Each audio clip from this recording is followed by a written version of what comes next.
সাধারণ মানুষ তো দুদিকে দাঁড়িয়ে, সাধারণ মানুষ অভিবাদন জানাচ্ছে, সৌজন্য বিনিময় করছে, নমস্কার করছে, হাত নাড়ছে। আর বিজেপির কজন গুন্ডা আমাদের দলের দীর্ঘদিনের সহকর্মী, সোশ্যাল মিডিয়ার অ্যাক্টিভ কর্মী, ওর বাড়িতে আমি এসেছি বাবার সাথে দেখা করতে, পরিবারের লোকেদের সাথে দেখা করতে। আমি দেখা করতে পারবো না, বহিরাগতদের পারমিশন নিয়ে আসতে হবে। এই বাংলার গণতন্ত্রের নমুনা।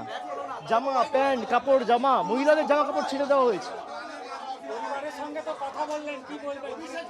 না, আমি দেখা করতে এসেছিলাম, কিন্তু এই পরিস্থিতিতে আমি পরিবারের বৃদ্ধ বাবা মাকে ছেড়ে যেতে পারবো না। কিচ্ছু নেই। এবং আমার কাছে হোয়াটসঅ্যাপ রয়েছে, হোয়াটসঅ্যাপের কমিউনিকেশনের স্ক্রিনশট রয়েছে। দেখুন, এখানে মিডিয়া রয়েছেন, তাও চাল ভাঙার চেষ্টা, ঘর ভাঙার চেষ্টা, দেওয়াল প্রায় ভেঙে দেয়, জানলা দরজা ভেঙে দেয়। আমি আমার কাছে সব রেকর্ড রেখে দিয়েছি। পুরো ঘটনাটা ভিডিওগ্রাফি হয়েছে, হোয়াটসঅ্যাপের মাধ্যমে জেলা পুলিশ সুপার, আইসি সবাইকে আগে থেকে অ্যালার্ট করা হয়েছে যে এখানে কিছু বহিরাগত লোকেরা জমায়েত করেছে, আপনারা ফোর্স পাঠান, ব্যবস্থা নিন। একজন পুলিশের প্রতিনিধি নেই, একজন। আমরা ভয় পাওয়ার লোক নই। সিপিএম এর 34 বছরের অপশাসনের কাছে তৃণমূলের কর্মীরা মাথা নত করেনি।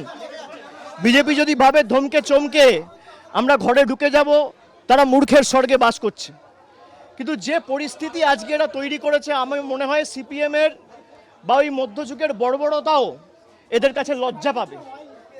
যেভাবে মানে মাথাটা বেঁচে গেছে খালি আমার একটা হেলমেট পরেছিলাম বলে। আমার এখানে যারা সহকর্মীরা ছিল, এরা বুদ্ধি খাটিয়ে একটা হেলমেট, দুটো হেলমেট জোগাড় করে রেখেছিল, বললো দাদা এটা মাথায় পরে নিন। আপনি দেখুন আমার জামা কাপড়ের অবস্থা। 15 বছর, চশমা ভেঙে দিয়েছে, ঘড়ি টড়ি প্রায় একদম ছিঁড়ে, বেল্ট টেল্ট সব ছিঁড়ে দিয়েছে। পুলিশ নেই। আমি সংবাদ মাধ্যমের প্রতিনিধিদের বলবো যে এই প্রশ্নগুলোই আপনাদের তোলা উচিত। আমি এখন যেভাবে এসছি আমি একইভাবে বেরিয়ে যেতে পারি, কিন্তু আমি হয়তো বেরিয়ে গেলাম, এই যে সঞ্জুর বৃদ্ধ বাবা মা, তার উপর তো চড়াও হবে এই ছেলেগুলো, এই বখাটে ছেলেগুলো, যাদের পেটে ঘুষি মারলে কখ বেরোবে না। আমাকে বাইরে থেকে স্লোগান দিচ্ছে চোর, আর বাংলার বর্তমান মুখ্যমন্ত্রীকে নির্লজ্জ দোকান কাটার মতো হাত বার করে টিভির পর্দায় 5 লক্ষ টাকা ঘুষ নিতে দেখা গেছে।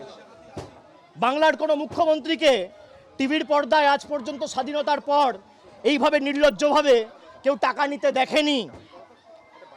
একমাত্র এই বিজেপির মুখ্যমন্ত্রী বর্তমানে, যিনি চুরি করে মুখ্যমন্ত্রী হয়েছে, যার মাথার উপর ইডি সিবিআই কেস ঘুরছে। Sir, we have seen that you also attacked during visit. You are also attacked. No CAPF shot there. Sir, what? Nothing. They want to kill me. এরা আমাদের প্রাণে মারতে চায়। মেরে দিক, আমার মৃতদেহ উদ্ধার হোক এখান থেকে, কিন্তু আমি জায়গা ছেড়ে যাব না। আমি সঞ্জুর বৃদ্ধ বাবা মাকে এই অবস্থায় ছেড়ে যাব না যতক্ষণ না ফোর্স এসে রিকভার করবে। আমাদের এখানে যারা প্রতিনিধিরা রয়েছে, আমি বলবো থানায় আবার ফোন করো, মেসেজ করো, ফোর্সের জন্য রিকোয়েস্ট করো। যদি না পাঠায় হোয়াটসঅ্যাপ পাঠিয়ে এটা অন রেকর্ড থাকুক। পুরো ঘটনার ভিডিওগ্রাফি রয়েছে।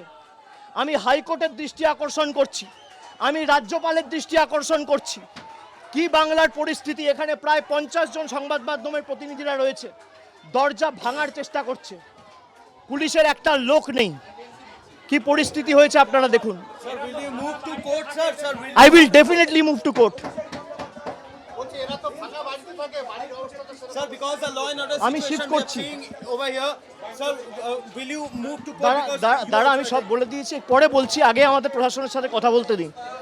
এই এসপিকে ফোন করো, এসপিকে বা আইসিকে ফোন করে হোয়াটসঅ্যাপে পাঠিয়ে রাখো, স্ক্রিনশট রেখে দাও। এই পুরো ভিডিওগ্রাফির পরেও যেখানে সংবাদ মাধ্যমে, টিভির ক্যামেরায় সব ধরা পড়েছে, তারপর প্রশাসনের একজন প্রতিনিধি এই মুহূর্তে ঘটনাস্থলে নেই। আর যতক্ষণ না এসে এদের বিরুদ্ধে ব্যবস্থা নেবে, আমি এখান ছেড়ে যাব না।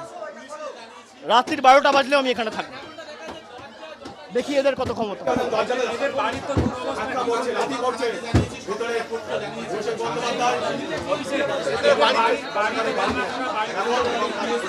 আমি আপনাদের একা ছেড়ে যাবো, আমি চলে গেলে আমি ছেড়ে যাবো।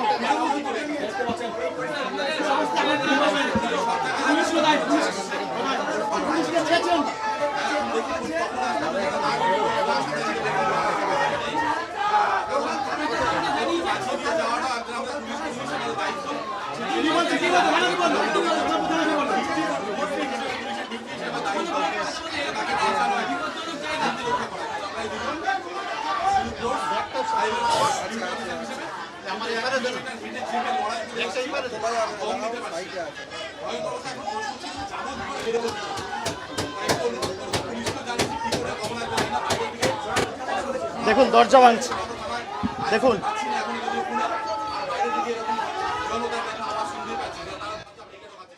আমাদের লোকেদের পরিবারের লোককে ধমকি দেওয়া হয়েছে যে বারণ করুন অভিষেক বন্দ্যোপাধ্যায় আজকে যেন না আসে। কেন? গণতান্ত্রিক দেশ, গণতান্ত্রিক সমাজ, ডবল ইঞ্জিন সরকার, এত ভয় কেন? যদি মানুষের ক্ষমতায় আসেন তাহলে এত ভয় কিসের? মানুষের রায়ে ক্ষমতায় আসেন, এত ভয় কিসের?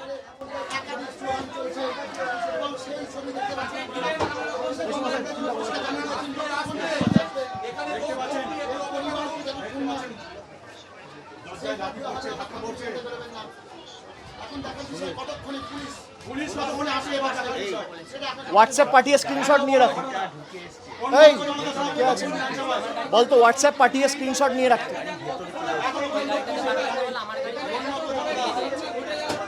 ফোন করো, না তুললে হোয়াটসঅ্যাপ পাঠিয়ে স্ক্রিনশট নিয়ে রাখো, কোর্টে মুভ করবো।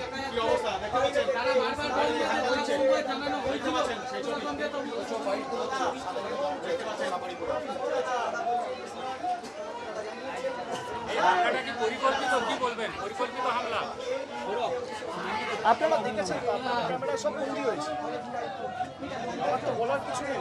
আমি মিথ্যে কথা বলতে পারি, মিথ্যে কথা বলতে পারি, ভিডিওতে মিথ্যে কথা বলবো না। আমি যদি হেলমেটটা না পড়তাম মৃতদেহ বেরোতো এতক্ষণ। আপনাদের উপর অত্যাচার হয়েছে, আমায় কভার করতে গিয়ে এমনকি আপনারাও মার খেয়েছে। আর এলাকার সাধারণ মানুষের স্বতঃস্ফূর্ততা দেখুন, হাত জোর করে সৌজন্য বিনিময় করছে মায়েরা।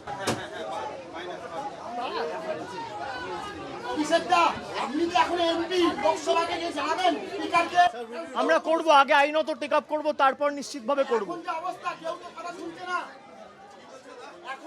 দেখুন আমাদের কর্তব্য জানানোর, আমরা বিচার ব্যবস্থার উপর আস্থাশীল, ভরসাশীল। আমরা কোর্টে মুভ করব, প্রত্যেকটা ভিডিওগ্রাফিক এভিডেন্স আমাদের কাছে আছে, আপনারা নিজেরা সাক্ষী। সুতরাং সাংসদ হিসেবে আগামী দিন প্রিভিলেজ মোশনও মুভ হবে এবং আমরা হাইকোর্ট, সুপ্রিম কোর্ট অবধিও যাব। খালি হাইকোর্ট নয়, সুপ্রিম কোর্টে, এমনকি আমি নিজে দরকার হলে পিটিশনার হব, আমার নিজের কেস, আমার অধিকার আছে। ভারতের সংবিধান আমাকে এই অধিকার দিয়েছে, অ্যাটাক তো আমার উপর হয়েছে।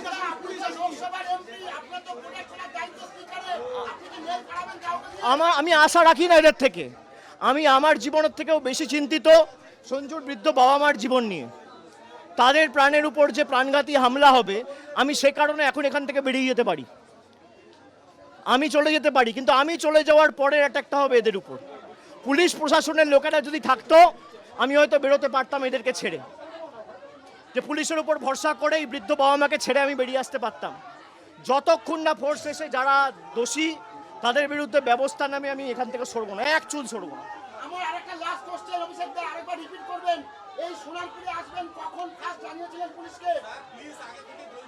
আমার মেল করে দেওয়া হয়েছিল, কালকে বা পরশুদিন মেল করে দেওয়া হয়েছিল। আজকে সকাল থেকে আমার অফিসের আমার আত্মসহায়ক এসপিকে ফোন করেছে, মেসেজ করেছে, হোয়াটসঅ্যাপে ফোন করেছে, মেসেজ পাঠিয়েছে, তারা ফোনই ধরেনি। সাক্ষী রাখার জন্য আমি হোয়াটসঅ্যাপে মেসেজ পাঠিয়ে তার স্ক্রিনশট রেখে দিয়েছি, পরে যাতে বলতে না পারে আমাদের জানায়নি। আর আপনারা খবর করছেন প্রায় 1 ঘন্টা ধরে, এখনো পর্যন্ত কোনো পুলিশের দেখা নেই।